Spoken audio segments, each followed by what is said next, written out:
नमस्कार दोस्तों, मैं हूं जगदीश कुमार अरोरा। दोस्तों, पिछले कुछ सालों में मैंने ज्योतिष पे बहुत सी किताबें पढ़ी और हजारों कुंडलियां भी देखी। इससे मैंने जो भी सीखा है ज्योतिष में, वह सब आपके साथ शेयर करना चाहता हूं, आपको सिखाना चाहता हूं।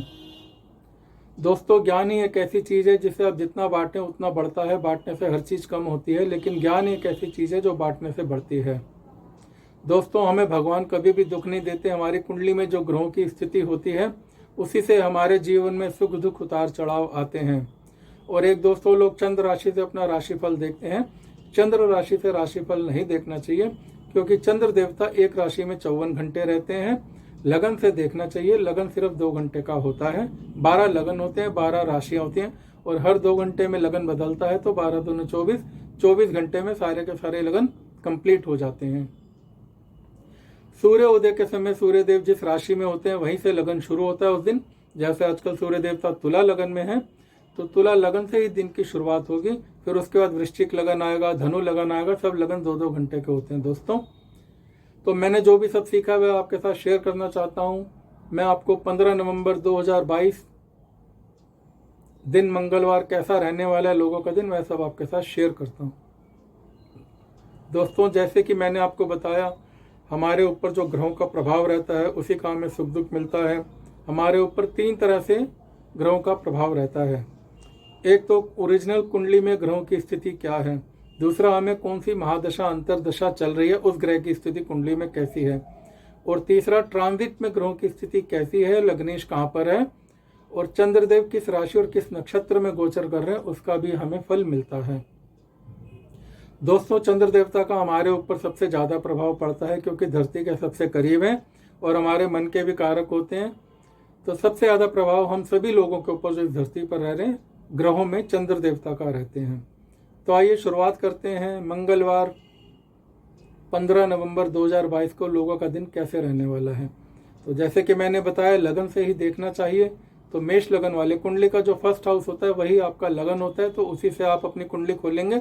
जो सबसे ऊपर जहाँ पर लगन लिखा हो वही आपका लगन है, वही आपकी बॉडी है, वही आपका शरीर है, और वहीं से आपका जीवन चक्र शुरू हुआ है। तो सबसे पहले मेष लगन से शुरू करते हैं। मेष लगन के स्वामी मंगल देव सेकंड हाउस में वृषभ राशि में बैठे हुए हैं, और वृषभ राशि के स्वामी शुक्र देव नीचे अष्टम भाव में राशि परिवर्तन करके बैठे हुए मंगल देव के संग। और चंद्रमा 4th हाउस में बैठे हुए बहुत ही अच्छे हैं। 4th हाउस का चंद्रमा बहुत अच्छा होता है। 4th हाउस हमारे मन का होता है। और दोस्तों, 15 नवंबर 2022 दिन मंगलवार को चंद्र देवता शाम को 4:15 तक शनिदेव जी के पुष्य नक्षत्र में रहेंगे। हर राशि में 3 ग्रहों के नक्षत्र रहते हैं, तो चंद्रमा 3 ग्रहों के नक्षत्र क्लियर करते हैं हर राशि में। तो शाम को 4:15 तक शनिदेव जी का प्रभाव रहने वाला है लोगों के ऊपर भी, क्योंकि चंद्रमा शनिदेव जी के पुष्य नक्षत्र में रहेंगे। आगे चलते हैं वृषभ लगन। वृषभ लगन के स्वामी 7th हाउस में बैठे हैं मंगल देव की राशि में, और मंगल देव वृषभ राशि में ही विराजमान है। जिन लोगों के रिश्ते पिछले कुछ सालों से, कुछ महीनों से टूटे हुए थे, वृषभ लगन वालों के लिए उनके रिश्ते थोड़े आपस में बेटर हो सकते हैं, क्योंकि लगन है 7th हाउस में और 7th हाउस का स्वामी लगन में।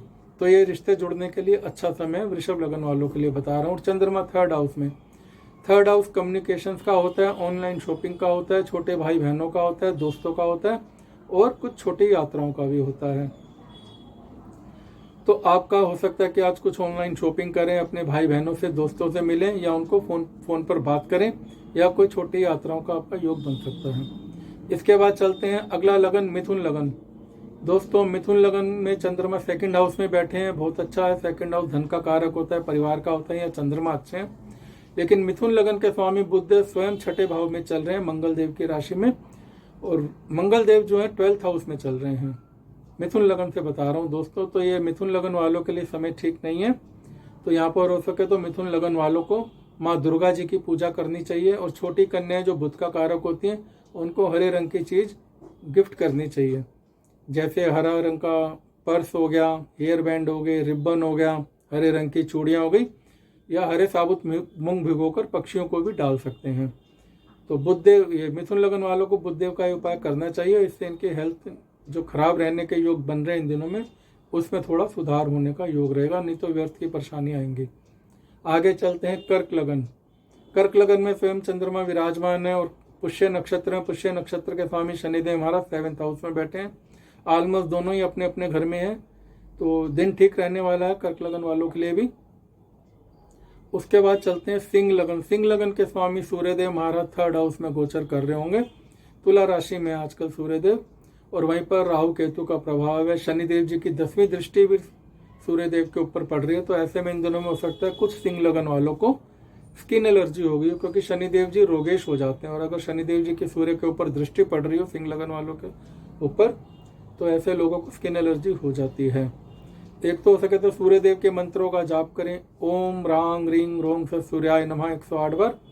और शनिदेव जी की शांति हेतु काली दाल रोटी लेकर किसी गरीब को, नीडी पर्सन को खिलाएं। जितने भी गरीब नीडी पर्सन या लेबर क्लास आदमी होते हैं सब शनिदेव जी के कारक होती हैं, और काली दाल रोटी हर ढाबे पे रोज ताजी बनती है, किसी से भी लेके आप खिला सकते हैं, घर में बनी हो तो वह भी खिला सकते हैं। सिंह लगन के बाद चलते हैं कन्या लगन। कन्या लगन के स्वामी बुधदेव 3rd हाउस में चल रहे हैं मंगल देव की राशि में। जैसे कि मैंने आपको बताया 3rd हाउस छोटी यात्राओं का होता है, भाई बहनों का होता है, तो एक्टिव रखता है। ऐसे लोग एक्टिव रहेंगे, कुछ यारों दोस्तों से मिलना या छोटी यात्राओं के योग रहें, इस टाइप के योग बन सकते हैं। चंद्र देवता 11th हाउस में गोचर कर रहे होंगे। 11th हाउस लाभ का होता है, तो कुछ हो सकता है लाभ भी हो जाए आपको। और चंद्रमा शनिदेव जी के नक्षत्र में, शनिदेव पंचम में बैठे हुए, तो बहुत ही बढ़िया है, कुछ लाभ होने की संभावना दिखती है कन्या लगन वालों को। कन्या लगन के बाद चलते हैं तुला लगन। तुला लगन के स्वामी शुक्रदेव 2nd हाउस में बैठे हैं मंगल देव की राशि में, और मंगल और शुक्रदेव का जैसे कि मैंने आपको बताया राशि परिवर्तन है, दूसरे और 8वें भाव में बन रहा है। दूसरा 8वें भाव में जब राशि परिवर्तन हो जाता है तो ऐसे में लाभ की स्थिति बन जाती है, तो तुला लगन वालों को भी कुछ लाभ हो सकता है। और चंद्रमा यहाँ पर 10th हाउस में बैठे होंगे। 10th हाउस हमारे कार्य क्षेत्र का होता है, हमारे ऑफिस का होता है, तो वहाँ पर भी ऑलमोस्ट एटमोस्फेयर अच्छा रहने वाला है, क्योंकि चंद्रदेव चंचलता के कारक हैं, तो सब कुछ बढ़िया रहने वाला है। उसके बाद चलते हैं वृश्चिक लगन। वृश्चिक लगन के स्वामी मंगल देव 7th हाउस में, और 7th हाउस का स्वामी शुक्रदेव स्वयं वृश्चिक लगन में बैठे हुए हैं। तो राशि परिवर्तन है, जैसे वृषभ का था वैसे ही वृश्चिक का रहेगा, क्योंकि आमने सामने रहते हैं। यहाँ पर भी जो वृश्चिक लगन वालों के रिश्ते पिछले कुछ दिनों से टूटे हुए थे, वह फिर से आपस में जुड़ने के योग बन रहे हैं। और चंद्र देवता 9th हाउस में गोचर कर रहे होंगे, हो सकता है मंदिर में जाने का योग भी बन जाए। 9th हाउस हमारे धर्म कर्म का, मंदिर का होता है, भाग्य भी भाग्य का होता है, और ऐसे में भाग्य भी प्रबल रहने वाला है। तो वृश्चिक लगन के लिए भी दिन अच्छा है, हो सकता है कुछ अपने लिए शॉपिंग करें, क्योंकि शुक्रदेव वृश्चिक में ही ट्रांजिट कर रहे हैं, तो अपनी सुंदरता के ऊपर कुछ ब्यूटी प्रोडक्ट्स खरीदें या ब्यूटी पार्लर जाएं और कुछ कपड़े वगैरह खरीद सकते हैं, तो बढ़िया रहने वाले दिन। इसके बाद चलते हैं दोस्तों धनु लगन। धनु लगन से चंद्रमा नीचे अष्टम भाव में बैठे हैं, तो अष्टम भाव में यहाँ बैठे हुए चंद्रमा जल तत्व राशि में, कर्क राशि में बैठे हैं, नजला जुकाम हो सकता है। और शनिदेव महाराज को, कि चंद्रमा शनिदेव जी के नक्षत्र में, शनिदेव महाराज 2nd हाउस में बैठे हैं, थोड़ा वाणी पे कंट्रोल रखिएगा। यहाँ पर शनिदेव अच्छे तो हैं, अपनी राशि के हैं, लेकिन कई बार कटु वाणी निकल जाती है मुझसे, तो वाणी का ध्यान रखिएगा। और जो मंगल देव है नीचे 6th हाउस में ट्रांजिट कर रहे हैं, तो यहाँ पर थोड़ा सा नुकसान भी हो सकता है धनु लगन वालों को। पंचमेश है, पेट भी खराब हो सकता है थोड़ा सा। पंचमेश होकर 6ठे भाव में, पंचम भाव हमारे पेट का होता है, और जब भी जिस भाव का स्वामी रोग भाव में चला जाता है तो उससे रिलेटेड प्रॉब्लम आ जाती है। तो अगर आपको लगे कि आपके स्टमक में कुछ प्रॉब्लम हो रही है धनु लगन वालों के लिए, तो मंदिर में जाकर हनुमान जी को लाल गुलाब की फूल की माला अर्पित कर सकते हैं, उससे थोड़ा सा आपका स्टमक ठीक रहेगा। अगर खराब चल रहा है तो ही करना ही उपाय। उसके बाद चलते हैं मकर लगन। मकर लगन में स्वयं शनिदेव महाराज विराजमान है। 7th हाउस में चंद्रमा बैठे हैं, जो जीवन साथी का होता है वो भी बढ़िया है। चंद्रमा शनिदेव जी के नक्षत्र में लगन में बैठे हैं, अच्छा है। जीवन साथी के साथ डिनर विनर पे जा सकते हैं, बढ़िया रहेगा। मकर लगन के बाद चलते हैं कुंभ लगन। कुंभ लगन में दोस्तों चंद्रमा नीचे 6th हाउस में ट्रांजिट कर रहे होंगे, और शनिदेव महाराज स्वयं 12th हाउस में। तो ऐसे में शेयर मार्केट में बिल्कुल रिस्क मत लीजिएगा। जो लोग शेयर मार्केट से जुड़े हुए कुंभ लगन वाले, उनको नुकसान हो सकता है, क्योंकि लग्नेश 12th हाउस में अच्छा नहीं, अनएक्सपेक्टेड खर्चे देता है, विदेश यात्रा भी ले जाता है, कई बार हॉस्पिटलाइज भी कर देता है, किसी बीमार को देखने जाना पड़ जाता है हॉस्पिटल में। तो कुंभ लगन वाले कल शेयर मार्केट से दूर करें। अगर हेल्थ इशू चल रहा है किसी कुंभ लगन वाले जातक को, क्योंकि आपके 1st हाउस का लॉर्ड है शनिदेव महाराज, तो ऐसे में किसी गरीब आदमी को आप काले रंग की टी-शर्ट वगैरह दान कर सकते हैं। वीकली बाजार से रीजनेबल रेट पर मिल जाती हैं। और किसी लेडीज़ को करना चाहें तो सूट साड़ी लेकर भी जिसमें काले रंग का बीज ज़्यादा हो, वह आप दान कर सकते हैं। उसके बाद चलते हैं मीन लगन। मीन लगन में दोस्तों गुरुदेव स्वयं विराजमान है। आजकल चंद्रमा पंचम भाव में बहुत ही बढ़िया। शनिदेव महाराज, शनिदेव जी का नक्षत्र है पुष्य नक्षत्र, वो 11th हाउस में। तो मीन लगन वालों का दिन मुझे अच्छा लग रहा है, क्योंकि यह पंचम और 11th का जब भी गोचर में ट्रांजिट बन जाता है तो वो लाभ कराता है। तो मीन लगन वालों का दिन मुझे अच्छा लग सकता है, उन्हें लाभ हो सकता है। और जो पंचम भाव में जो चंद्रमा विराजमान है, मूवी वगैरह देखने का योग भी बन जाता है। पंचम भाव प्यार का, एंटरटेनमेंट का होता है, और यहाँ बैठे हुए चंद्रमा अच्छे होते हैं तो मूवी वगैरह देखने का योग बन सकता है आपको। अब दोस्तों बात करते हैं, अगर आपकी कुंडली में जो ग्रह खराब है तो आप उसके लिए क्या करें। सूर्यदेव महाराज से शुरू करते हैं। अगर आपकी कुंडली में सूर्यदेव खराब है, देखिए जो ओरिजिनल है उसका बहुत प्रभाव रहता है, ट्रांजिट का भी रहता है, जैसे मैंने आपको बताया। अगर आपकी कुंडली में सूर्यदेव खराब है तो उसके लिए आप संडे का संडे जाप कर लीजिए। ओम रांग रींग रोंग से सूर्याय नमः, यह 108 बार मंत्र का जाप करिए। सिर्फ 3 मिनट लगेंगे, शुरू में हो सकता है 5 मिनट लगे। उच्चारण शुद्ध रखिएगा जाप करते समय। और सूर्यदेव के लिए आप गुड़ का, गेहूं का, तांबे के बर्तन का दान कर सकते हैं। जाप के लिए आप थोड़ा सा गुड़, गेहूं, जो भी आपकी श्रद्धा हो, जो भी ग्रह खराब हो उसकी कोई ना कोई वस्तु रख के फिर जाप करके वह वस्तु का दान कर देना जी। सूर्य के बाद आते हैं चंद्र देवता पे। चंद्र देव स्वयं शिव भगवान ने उनको अपने माथे पर भी विराजमान कर रखा है, और चंद्र देवता के लिए स्वयं भगवान शिव की भी पूजा की जाती है। अगर आपकी कुंडली में चंद्र देवता खराब है तो उसके लिए आप ओम श्राम शीम शोम सह चंद्रमसे नमः, इसका 108 बार जाप कर सकते हैं। चंद्रमा के लिए दूध की थैली का दान कर सकते हैं, चावल का दान कर सकते हैं, सफ़ेद सूती वस्त्र दान कर सकते हैं। कहीं कहीं चांदी के लिए भी मेंशन है, तो आप चाहें तो चांदी का भी दान कर सकते हैं। ये उपाय तभी करने हैं जब आपकी कुंडली में प्लेनेट खराब हो। उसके बाद मंगल देव पे आते हैं। अगर आपकी कुंडली में मंगल देव खराब है तो उसके लिए ओम क्राम क्रीम क्रोम स भौमाय नमः, यह मंगल देव जी का मंत्र है। इसका आप 108 बार जाप कर सकते हैं। मंगल देव के लिए लाल मसूर, गुड़, तांबे के बर्तन, शहद, इन सब चीज़ों का आप दान कर सकते हैं। मंगल देव के बाद आते हैं बुध देव। अगर आपकी कुंडली में बुध देव खराब है तो उसके लिए आप ओम ब्राम ब्रीम रोम स बुद्धाय नमः, इसका 108 बार जाप कर सकते हैं। माँ दुर्गा जी का चालीसा पढ़ सकते हैं। और बुध देव हरी चीज़ों के कारक होते हैं। पक्षियों को हरे साबुत मूंग भिगो के डाल सकते हैं, 1 रात पहले भिगो लीजिए। और छोटी कन्या सब बुध का कारक होती है। हम कंजकों में भी छोटी कन्याओं को पूजते हैं माँ दुर्गा जी की पूजा करके नवरात्रों के दिनों में। तो आप छोटी कन्याओं को हरे रंग की चीज़ें गिफ्ट कर सकते हैं अगर आपकी कुंडली में बुध देव खराब हैं। तो जैसे मैंने बताया, रिबन हो गया, हरे पर्स हो गए, लेडीज़ पर्स जो छोटे छोटे आते हैं, हेयर बैंड हो गए, हरे रंग की चूड़ियाँ हो गई, तो ये सब चीज़ें आप छोटी कन्याओं को भी गिफ्ट कर सकते हैं।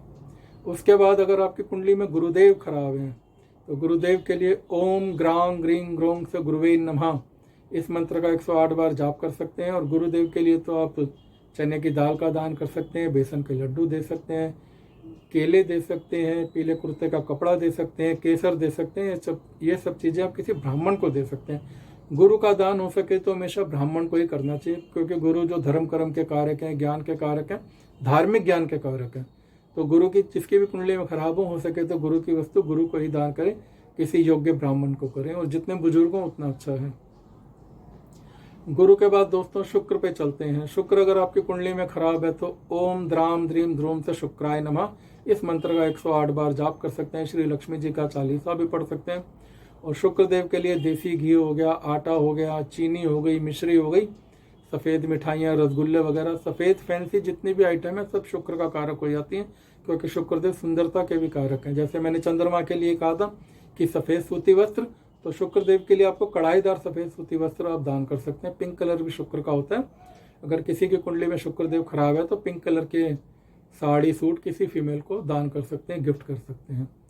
दोस्तों अगर आपकी कुंडली में शनिदेव महाराज खराब है तो उसके लिए आप काली उड़द का दान कर सकते हैं। शनिदेव जी के मंत्र ओम प्राम प्रीम प्रोम से शनि नमः, इसका जाप कर सकते हैं। और शनिदेव जी के लिए सरसों का तेल हो गया, काली उड़द हो गई, काली कंघी हो गई, काले कपड़े हो गए, काले बर्तन जो लोहे के होते हैं, कढ़ाई तवा वगैरह, ये सब चीज़ें भी दान कर सकते हैं।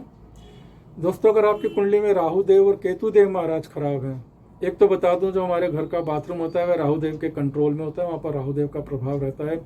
जिस किसी भी जातक को राहु देव की महादशा अंतरदशा चल रही हो, चौथे घर में बैठे हुए राहु देव तंग कर रहे हो, तो अपने घर के बाथरूम को वह खुद साफ करें, उसको नीट एंड क्लीन रखें। उसमें झाड़ू लगा सकते हैं, वाइपर लगा सकते हैं, फ्लोर क्लीनर डाल के उसे बहुत अच्छे से साफ रख सकते हैं। वहाँ पर नमक रख सकते हैं और नमक जब भी सिल जाए तो उसे फ्लश करके दूसरा नमक रख सकते हैं किसी बाउल में।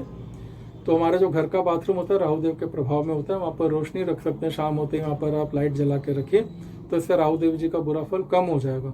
दोस्तों, किसी भी ग्रह का 100% बुरा फल खत्म नहीं होता, बस आप उसे कम कर सकते हैं। और सर्दियों में कंबल दान के लिए कंबल मिल जाते हैं इनके, डार्क ग्रे और नेवी ब्लू कलर जो है, नेवी ब्लू कलर राहु देव का होता है, डार्क ग्रे कलर केतु देव का होता है। जिस किसी को भी राहु देव केतु देव से परेशानी चल रही है, सर्दियों में गरीबों को कंबल दान करना चाहिए।